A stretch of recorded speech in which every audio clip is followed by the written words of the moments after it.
This is a follow-up video to my earlier video about Danny Lewin. Danny Lewin was the passenger on Flight 11 on September 11th, 2001 that was hailed as a hero. Um, he was a computer guy and a mathematician. He was seated in seat 9B. Now, to computer people and mathematicians, B in the hexadecimal system is the 11. So essentially, he was seated in seat 911 on Flight 11 on the date 9/11. That's an awful lot of 11s. Here's a picture of him taken about a year before. It's got very high resolution. If we zoom it in, we can see his watch very clearly. And all of the hands of the watch are on the 11. The second, hour, and the minute hands are all approximately on the 11, as much as the mechanics of the watch will allow. And the date is the 11th. Not only that, but this is a Swatch watch. You can tell very clearly what the model is if you research it, and it is a Hijacker model watch in the Irony Big series. Not only that, this guy was, according to tabletmag.com, which is a Jewish news and politics website, he was a veteran of an elite IDF unit. The unit, I think not mentioned in this website, but in other places on the internet, was Sayeret Matkal. Sayeret Matkal is a anti-terrorism unit in the IDF, and Danny Lewin's friends said he could kill an armed terrorist with nothing more than a credit card, a ballpoint pen, or his bare hands. I think that this guy is very interesting. And this watch, and especially with it being a Hijacker model, is extremely interesting. And I wanted to show you some other things about this picture that I think are curious, that don't add up, and may warrant further looking into by someone else. So here we go. First of all, we have the fact that pretty much everywhere he appears on the internet, everywhere that I've been able to find anyway, he is Danny Lewin, Daniel Lewin, or Danny Mark Lewin. His middle name was Mark, according to the Wikipedia article. That seems to be pretty consistent everywhere on the internet and in all news stories except for the passenger manifest for Flight 11. On the passenger manifest, his name appears as Daniel C. Lewin. Now, the C and the M look nothing alike. It's not like getting an E and an F confused or something like that. So I don't know what to make of this, but there is a discrepancy. Let's look at the number 11 itself. 11 is, of course, the number of Danny Lewin's flight, American Airlines Flight 11. It's also the date of 9/11, and it shows up on the hour, second, minute, and date section of his watch here. In this photograph. So Danny Lewin is not the only one who had a fascination with the number 11. There's another connection to somebody else too. Let's look at that guy. This guy is Aleister Crowley, and if you don't know who Aleister Crowley was, you really can't understand the occult and the New Age movement at all without knowing something about this guy. This guy is to the New Age kind of what George Washington is to American history. He was an extremely important occultist. A lot of his works are still around and still referenced and used by others. Here's what Aleister Crowley had to say about the number 11. And this is coming from some book written by a guy named Ramsey, who I'm not familiar with. Ramsey says, Crowley emphasized the importance of the numbers and of numbers in defining the universe and his ideas. For Crowley, the number 11 is of supreme importance. And then he quotes Crowley here. He says, firstly, 11 is the number of magic in itself. It is therefore suitable to all types of operation. Secondly, Crowley says, it is the sacred number par excellence of the new eon. That's the new age. As it is written in the book of the law, 11 as all their numbers who are of us, whatever that means. Thirdly, Crowley says, it is the number of the letters of the word abrahadabra, which is the word of the eon. I don't know what abrahadabra means, but it is worth noting that that word, if you can call it a word, has 11 letters. Crowley also demonstrates that he has a fascination with the number of 11 in other ways, too. He also is the one who is credited for coming up with the The saying, "Do what thou wilt shall be the whole of the law." That's a quote from Crowley. That's maybe even his most famous quote. That quote, "Do what thou wilt shall be the whole of the law," has 11 words and 11 syllables, and that's not an accident. Um, this guy was very fascinated with the number 11. It's an extremely occultic number, and both Crowley and Danny Lewin were quite fascinated with this number, apparently. I think that's significant. There may be a forthcoming video about this kind of stuff as I look more into it. I'm still trying to piece that kind of stuff together. Let's move on.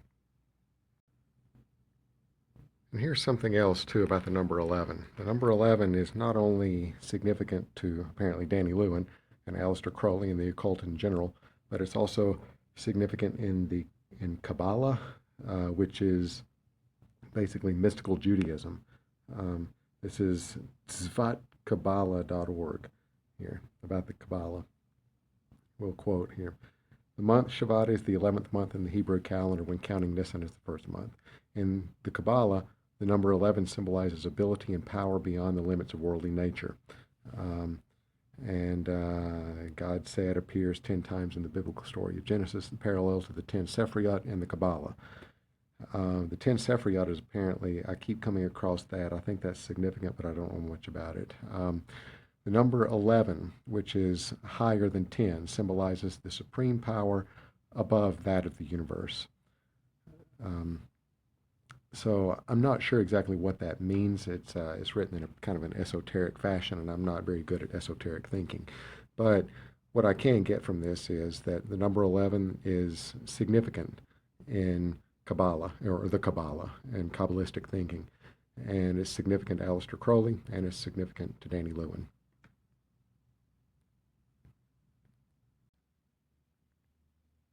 There's also something strange about his actual name. The name Lewin is the same as the name Levin. It's just an alternate spelling, alternate pronunciation, but it's essentially the same name. So if we pronounce his name as Levin, which is also the same as Levin, then we have Dan 11, which is, of course, another 11. So that breaks down into the name Dan and the number 11. So there's you another 11, and it also leaves you with the name Dan at the beginning. The Dan part is actually more interesting than the 11 part. The tribe of Dan was one of the 12 tribes of Israel, and for over 2,000 years, Jewish and Christian scholars, early church fathers, rabbis have been wrestling with some weird stuff about the tribe of Dan. This is quite a scholarly biblical rabbit hole. If you wanted to go down this rabbit hole, we have the tribe of Dan being left out of Revelation 7:4-8 in a list of in the list of the tribes of Israel. We also have Dan being left out of some genealogies in the Old Testament. Jewish and Christian early thinkers like Irenaeus and Hippolytus, in addition to some rabbis, considered the tribe of Dan to be suspect in some way, possibly evil. Irenaeus and Hippolytus thought that the Antichrist would probably come from the tribe of Dan. So something is up with Dan. This is something that modern scholars like Michael Heiser deal with somewhat. And like I said, it goes all the way back to ancient Judaism. So whether or not this means anything, I don't know. But it is interesting. Maybe this will spur someone else's research in this direction. But this is quite a rabbit hole that you can go down theologically, and in terms of looking at textual issues, ancient rabbinic thought, etc. So if that's your thing and you want to look into this more, then have at it. Let's look at another one. Here's the last one. This is the EXIF data on this photo that shows his watch so clearly. It was supposedly taken on August 11th, 2000 by Jason Groh. Copyright Jason Grow. The pixel dimensions were 2400 by 1964 pixels, which is suspiciously large for this type of photo. It was taken at Akamai Technologies in Cambridge, Massachusetts. The only real suspicious thing here about the EXIF data is the date, August 11th, 2000. Um, his watch is showing that it was the 11th when the picture was taken.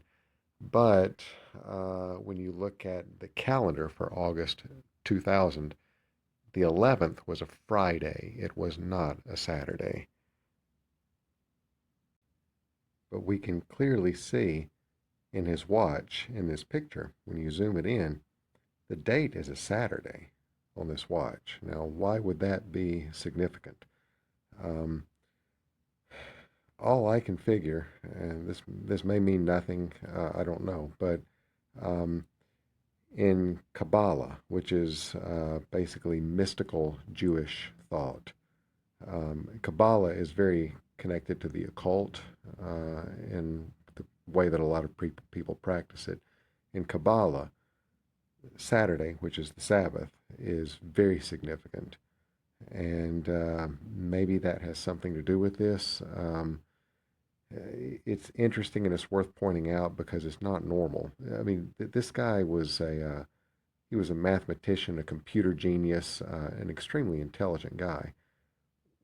He couldn't set his watch right.